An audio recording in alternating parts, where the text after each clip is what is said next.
ಇನ್ನು ಈಶ್ವರಪ್ಪ ಮನವೊಲಿಕೆಗೆ ಕೊನೆ ಕ್ಷಣದ ಕಸರತ್ತು. ಈಶ್ವರಪ್ಪಗೆ ಕರೆ ಮಾಡಿ ಆರ್ಎಸ್ಎಸ್ ನಾಯಕರಿಂದ ಕೂಡ ಮನವೊಲಿಕೆಯ ಪ್ರಯತ್ನ ಆಗ್ತಾ ಇದೆ.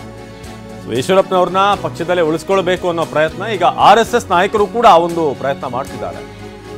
ಮಾತುಕತೆ ವೇಳೆ ತಮ್ಮ ನಿರ್ಧಾರ ಅಚಲ ಅಂತ ಈಶ್ವರಪ್ಪ ಹೇಳಿದ್ದಾರೆ. ಆರ್ಎಸ್ಎಸ್ನ ನಾಯಕರಾದಂಥ ಗೋಪಾಲ್ ಹಾಗೂ ಈಶ್ವರಪ್ಪ ಮಾತುಕತೆಯ ಎಕ್ಸ್ಕ್ಲೂಸಿವ್ ವಿಡಿಯೋ. ಮೋದಿ ಅವರು ನನ್ನೆದುರೇ ರಾಘವೇಂದ್ರಗೆ ಓಟ್ ಕೇಳ್ತಾರೆ ವೇದಿಕೆಯಲ್ಲಿ. ನಾನು ಆ ಕಾರ್ಯಕ್ರಮದಲ್ಲಿ ಭಾಗವಹಿಸಿ ಅಲ್ಲಿ ಕಾರ್ಯಕ್ರಮವನ್ನು ಡಿಸ್ಟರ್ಬ್ ಮಾಡಲಾ? ಆರ್ಎಸ್ಎಸ್ ಮುಖಂಡರ ಮನವೊಲಿಕೆಗೂ ಕೂಡ ಈಗ ಈಶ್ವರಪ್ಪ ಬಗ್ತಾ ಇಲ್ಲ. ಸೊ ಆ ವಿಡಿಯೋ ಲಭ್ಯ ಆಗಿದೆ. ಅಲ್ಲಿ ಮಠಕ್ಕೆ ಬಂದಿದ್ದೆ, ಎಲ್ಲ ಸಾಧುಸಂತರು ಬೆಳಿಗ್ಗೆಯಿಂದ ಸಂಜೆ ತನಕ ಎಲ್ಲ ಮಠಗಳಿಗೂ ಹೋಗಿ ಆಶೀರ್ವಾದ ತಗೋತಾ ಇದ್ದೀನಿ. ಅವರೇ ಹೇಳ್ತಾ ಇದ್ದಾರೆ, ಹಿಂದುತ್ವವನ್ನು ಉಳಿಸ್ಬೇಕಪ್ಪ, ನೀನು ಪ್ರಯತ್ನ ಮಾಡು, ಗೆದ್ವಾ ನಮ್ಮ ಆಶೀರ್ವಾದ ಎಂದು ಎಲ್ಲರೂ ಹೇಳ್ತಾ ಇದ್ದಾರೆ.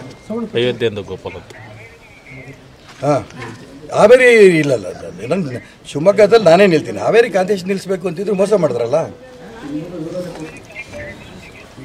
ಇಲ್ಲ ಅಲ್ಲಿ ಇಂಡಿಪೆಂಡೆಂಟ್ ನಿಲ್ಸಲ್ಲ, ನಾನು ಇಲ್ಲಿ ನಿಲ್ತೀನಿ. ನಾನು ನಿಂತ್ರೇನೆ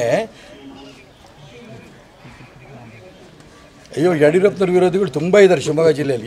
ಈಗ ನಮ್ಮ ಗಮನಕ್ಕೆ ಬರ್ತಾ ಇದೆ. ಬರೀ ಬೊಮ್ಮ ವಿರೋಧಿ ಅಲ್ಲಿರ್ಬೋದು, ಇಡೀ ಜಿಲ್ಲೆಯಲ್ಲಿ ಹೌದಾ ಅಂತ ಹೇಳ್ಕೊಂಡು ಅವ್ರು ನನಗೆ ಎಂಕರೇಜ್ಮೆಂಟ್ ನೋಡ್ತಾ ಇದ್ದರೆ, ಗೋಪಾಲ್ಜಿ ನಾನು ತುಂಬ ಸ್ಪಷ್ಟ ಹೇಳ್ತೀನಿ, ಶಿವಮೊಗ್ಗದಿಂದ ಜನರ ಆಶೀರ್ವಾದದಿಂದ, ಸಾಧು ಸಂತರ ಆಶೀರ್ವಾದದಿಂದ ಗೆದ್ದು ಬಂದು ಸೀದಾ ನೀವಿರೋಂಥ ಜಾಗದ ಅಯೋಧ್ಯೆ ಬಂದು ಪ್ರಭು ಶ್ರೀರಾಮಚಂದ್ರನ ಆಶೀರ್ವಾದ ಖಂಡಿತ ನಾನು ತಗೋತೀನಿ. ಹಾಂ, ಹೌದು.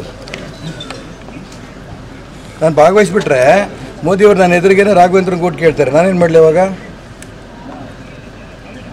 ನಾನು ಹೆಂಗೆ ಹೇಳಕ್ಕೆ ಬರುತ್ತಪ್ಪ? ನೀವು ಅಷ್ಟು ದೊಡ್ಡವ್ರಿಗೆ ನಾನು ಹೇಳಕ್ಕೆ ಬರಲಿ, ಆ ಕಾರ್ಯಕ್ರಮನ ಡಿಸ್ಟರ್ಬ್ ಮಾಡಲಾ?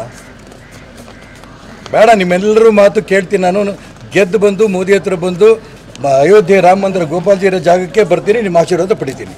ನಮಸ್ಕಾರ. ಇಲ್ಲಿ ಇದು ಈಶ್ವರಪ್ಪನವರ ಮಾತು.